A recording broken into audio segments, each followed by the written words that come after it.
Kami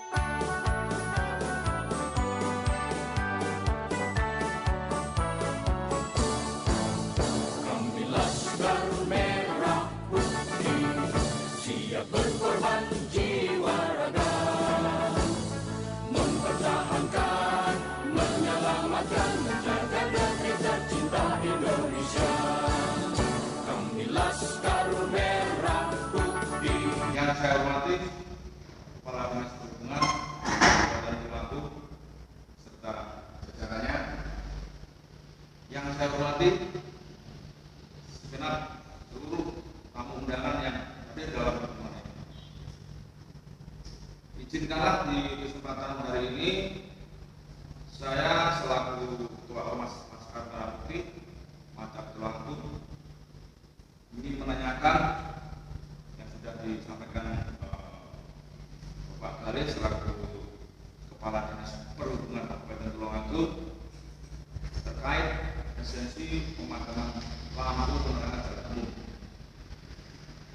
Apakah dengan pemadaman lampu penerangan jalan umum selama kurang lebih 2 jam, tagihan listrik yang dibebankan masyarakat secara otomatis berkurang?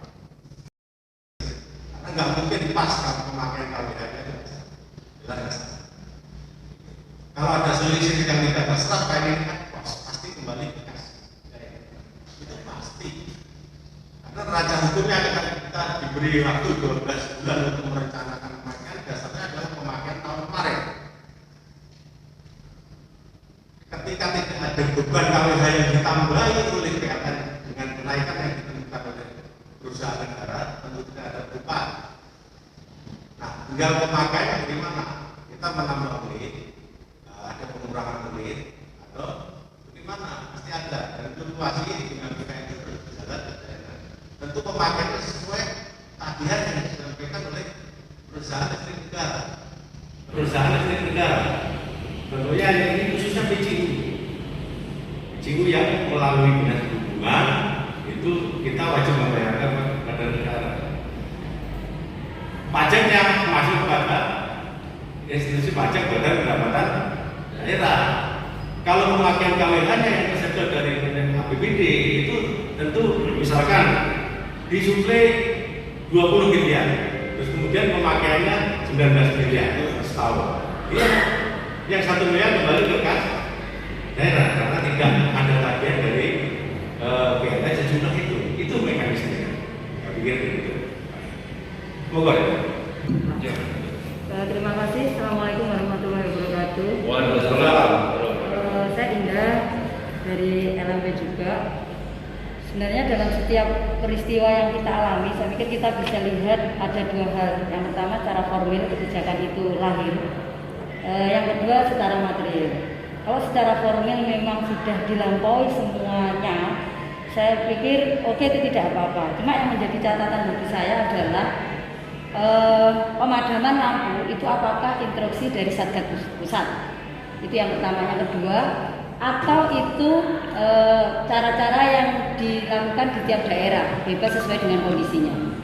Apabila itu memang tidak harus ada pemadaman dari pusat, ketentuan dari pusat, artinya pada saat penentuan itu seharusnya ada tidak hanya forum komunikasi daerah, tapi di setiap kebijakan itu seharusnya melibatkan peran partisipasi masyarakat sebagai masyarakat yang terdampak. Itu yang pertama. Kalau secara material, saya coba melihat tadi dari tulisannya Pak Luhut, seolah-olah begitu mudah menyimpulkan bahwa dengan pemadaman maka hasilnya terjadi penurunan penyebaran COVID. Di Tulungagung tadi informasinya sejak bulan Juli ada pemadaman. Toh di bulan Agustus kita mendapatkan serangan luar biasa COVID itu terjadi. Artinya apa? 1 bulan itu dilakukan, dampaknya nggak ada tuh untuk penurunan COVID. Saya berpikir COVID ini dengan adanya pemadaman adalahkah kemungkinan. Karena saya lokal di wilayah saya itu sampai ada lockdown di tingkat desa. Jadi 1 kampung itu tidak boleh keluar. Walaupun kebijakan tersebut tanpa dibarengi dengan pembelian kebutuhan kebutuhan hidup layak untuk beberapa kakak, 60 kakak lebih. Itu di lockdown, yang dikasih hanya yang positif, padahal yang di lockdown satu lokasi. Nah itu evaluasi tersendiri.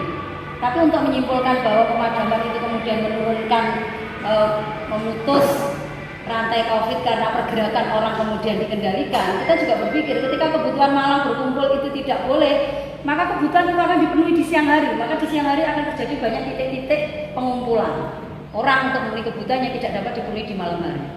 Itu berpikir logisan. Kemudian bulan Agustus meledak, bulan September ternyata kurva itu kemudian turun. Bisa jadi itu karena sebenarnya semua orang di kita itu banyak yang sudah kena COVID tapi tidak periksa. Kalau mungkin Bapak tidak pernah ke warung ya, ke resto-resto mungkin biasanya. Kalau kita ke warung-warung kecil, itu semua orang bercerita yang gejalanya sama dengan COVID tapi tidak mau periksa karena takut dia nanti harus isoman dan tidak bisa bekerja. Banyak orang yang tidak di atas kertas itu kemudian mendapatkan COVID dan sembuh dengan sendirinya. Saya tidak bilang bahwa COVID meledak tanpa data, tapi mungkin yang empiris itu bisa jadi tidak ada di kertas. Itu yang saya sampaikan. Jadi dari formil dan material yang ingin saya sampaikan, yang pertama bahwa kami berharap pada setiap kebijakan yang dibuat itu ada unsur peran serta masyarakat. Kita harus sepakat bahwa pemerintah tidak mungkin dapat mengatasi pandemi COVID ini, tidak mungkin dapat mengatasi sendirian. Tentu harus ada dukungan seluruh elemen masyarakat, termasuk 60-70% populasi sebagai sasaran vaksin harus terpenuhi misalnya itu. Kalau tidak ada sosialisasi yang masif di tingkat masyarakat, kemudian setiap ada pertanyaan masyarakat pemerintah defend, saya pikir itu menjadi sulit. Jadi masukan dari saya sih, kalau LMP setuju ya mungkin masukan LMP, pemerintah sudah tidak memakai paradigma pemerintahan era yang sudah berlalu. Jadi era kita sudah era terbuka, era belajar bersama. Itu yang saya sampaikan, sehingga tidak mungkin lagi akan terjadi kebijakan-kebijakan yang non populis. Kalau itu dirasakan oleh masyarakat manfaat, saya pikir secara otomatis itu menjadi populis. Jadi kalau itu menjadi tantangannya Dinas Perhubungan. Jadi ada dua Pak ya, yang atur Satgas, maka kami berharap ada peran partisipasi masyarakat untuk setiap kebijakan yang diambil. Itu satu. Yang kedua, bahwa data itu lebih masif bisa diambil secara empiris di masyarakat. Kalau metodologinya terserah, karena panjenengan yang mempunyai alat untuk instrumen untuk itu ya silakan. Itu aja, kalau ada kurangnya saya mohon maaf. Assalamualaikum warahmatullahi wabarakatuh. Ya, jadi ya tambahannya dari Mbak siapa namanya? Indah. Karena memang betul kamu itu masing-masing daerah itu nggak sama di kondisi demografis, kondisi psikologis, itu sosial, kemudian pola kerja mulai tidak sama.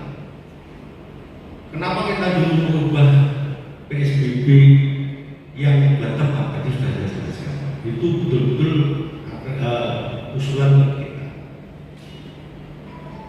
Kemudian ketika varian itu berbeda, mereka bermutasi sama dengan kita berpikir dan berevolusi, ya kan? Kita itu bicara dengan data, kita nggak mungkin kita nggak beropini pengambilan itu. Kalau misalkan kita itu data ini, mobilitas ini pakai sudah di megadata, di big data, kita menggunakan memang ketika membedakan malam dan siang hari, ya kan, memang berkurang. Intinya dibatasi aja mobilitas masih beda. Siang hari dengan akun yang sama, orang kelihatan dengan laporan mobilitas. Datanya jelas, kita terbuka, dan sekarang kita sampaikan kenapa begitu terbuka datanya. Bahwa semuanya ketika melakukan pergerakan dengan hati-hati, tidak ada yang masuk di sini. Dan saya di pertemuan yang kesekian tidak saya sampaikan. Artinya mobilitas harus kesadaran, memberikan early warning, bahwasannya kemudian warung-warung apa ini, itu memang tidak ada, dan ini warung-warung menceritakan keadaan PPKM demikian, pemerintah dengan sangat saya jangan dipotong dulu. Saya juga perlu menjelaskan ngomong, boleh berpendapat. Ya. Kita itu bebas, ya. Berpendapat itu bebas, ya kan?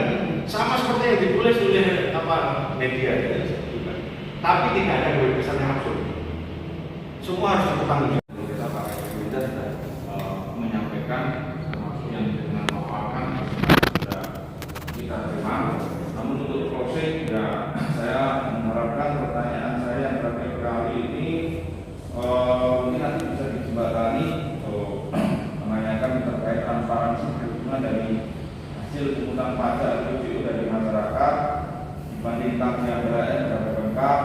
Jika terjadi selisih antara pendapatan dan tagihan BLN perlu transparansi terkait selisih data tersebut. Lalu contoh misalkan masyarakat itu secara inklusif kan tarifnya itu penerangan pajak atau jumlah umum itu kan sudah termasuk, jadi kita belum tahu berapa persen dikenakan untuk masyarakat di. Nah, potong kan? Untuk pajak bukan domain kita. Ya maksud saya ini ikutnya nanti bisa saya akan mungkin nanti ke PLN. Ya. Kalau nanti ngomong aja sama saya. Siapa nanti? Jadi itu yang perlu saya garis bawahi yang ditekankan Pak Balil, tidak mengurangi rasa panjenengan. Tentunya mungkin ini suatu pertanyaan saya terakhir, walaupun konteksnya mungkin agak sedikit berbeda, tapi harapan saya bisa menyampaikan, menjembatani terkait berapa persen pajak penerangan jalan umum yang dikenakan tarifnya ke masyarakat. Dan kalau toh mungkin nanti ada selisih pendapatan antara tagihan PLN dengan perbandingan saya pada pengungkap itu berapa, kira-kira diasumsikan sekian. Begitu ada penerangan jalan itu 2 jam secara berkala, mungkin kan harusnya turun juga itu pajak yang dibebankan ke masyarakat.